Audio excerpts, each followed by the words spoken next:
charity worker. Thank you. Up there, 170 grand. Yep. Tell us what it's for. Basically, I lost my wife to breast cancer, a very aggressive form called triple negative. Mm-hmm. She was 31 when she got diagnosed. We decided to do a little bit of charity work purely just to raise, our aim was to raise £1,000 for breast cancer now. And within a week, we'd already hit that target by just selling wristbands and badges. Subsequently, 2 years later, from the fundraising, my wife sadly passed away, and we've continued the fundraising from day one. What sort of stuff have you done, like events-wise? And We've done sporting dinners. We've done, as you know as well, we've helped run the Wolves All Stars with Mel Eves. So we've done a Wolves All Stars charity match. That was about 3 years ago. That raised £3,000. We've done sporting dinners with Neil Ruddock, John Hartson. We've done some events in the World Cup as well. We've done cake sales, bike rides. I've done the London Marathon, believe it or not. I'm definitely not built for running.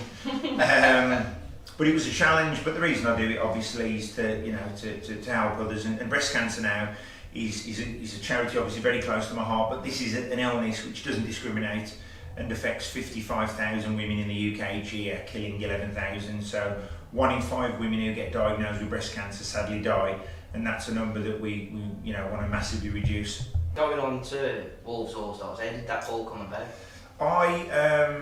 I played in a charity match against Mel, probably going back about 7-8 years, and sadly I got talking to Mel after the game, and he could only get, no, not sadly I got talking to Mel after the game, no, I didn't mean that, Mel. I got talking to Mel after the game, and sadly he said that the Wolves All Stars was in danger of disbanding on the basis that it's very difficult to get former players involved. And I think that particular game there was 3. There was Darren Sinkin, Mel Eves and Dalridge. So I approached Mel about a few months later, had time to think about it, and I said, look Mel, I want to help you, I've got good connections with former players, do you mind if I come on board with you? And he said, no problem at all. So my business at the time sponsored it, as we do now. Yeah. But Keith got the sponsor on, and I started once again contacting former players on Twitter and via other forms of social media and connections with former players. And before you know it, I think it was about 2 years ago at Stourbridge, we got 10 former first team players playing. And recently in the match against Birmingham, we got 16 former first team players attending, such as Charlie Fignana, Adam Proudlock. Even down to Rob Edwards, who's still currently coaching. Yeah, I mean Rob Edwards was obviously the caretaker manager a couple of seasons back, and he's still at the club and he gives you support. We also had that day Dean Edwards. We had John Purdy, Mickey Holmes, Jackie Gallagher, so quite a few people from the 80s. I think we need a match against the West Brom All Stars, to be honest. That'd be one worth covering. That'd be interesting. I mean, I don't know who Don Goodman would play for. I'm sure he'd play for the Wolves. So if we can get Ruben Neves playing for us in about 20 years' time, I'll be 60, so I might not be playing anymore. But if we can get Ruben down, we'll definitely put him on free kicks.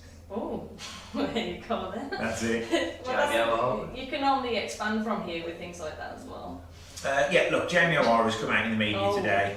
Yeah. What's he said? He basically said that when he was at Wolves, he took his foot off the gas. I mean, I think we could all see that. I think there was a lot of distractions away from the pitch. I think at that time, Wolves have always had a great following, and we was obviously desperate for success as we've been for the past 20 odd years since I've been supporting.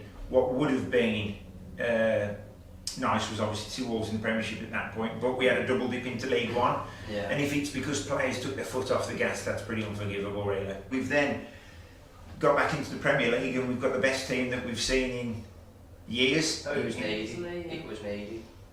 Yes, so sometimes I think you have to take a step back to obviously take, as we've done 2 steps forward, but ultimately it was for the best, because now in the Premier League we've probably got one of the best managers in the world, and that's a fact.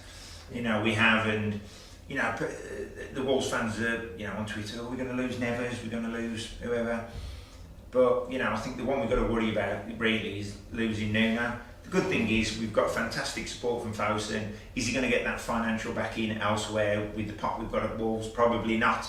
And I think they're all looking at this with longevity for the long term, more than a bit of a short term. Well, if we go back to your charity work, and what have you got in the pipeline? Like, how are you going to move forward? What's on the agenda next? I'm working on various events next year. I'm doing the London Landmarks half marathon, because when I realised when I was halfway through this marathon That was it. Yeah, I would never ever do a full marathon again. I enjoyed the 13.1 miles of it, and that's when the work really started. So I know my limitations, so I'm doing a half marathon next year, and you know, always looking for new ideas and events where we can raise some money. If you go on legacy4lucy.co.uk, that's basically a web page, and there's a link to any fundraising, and every penny does make a massive difference. You know, this £170,000 has been built over 5 years, and a lot of people have helped to that. And it hasn't just been, you know, online donation. There's been a lot of hard work put in. But what I can say is every penny does make a massive difference. And on that one, Jaja, brilliant talking to you, mate. Thank you very much. Thank you very much. Thank you. Thank Cheers. you. Thank you.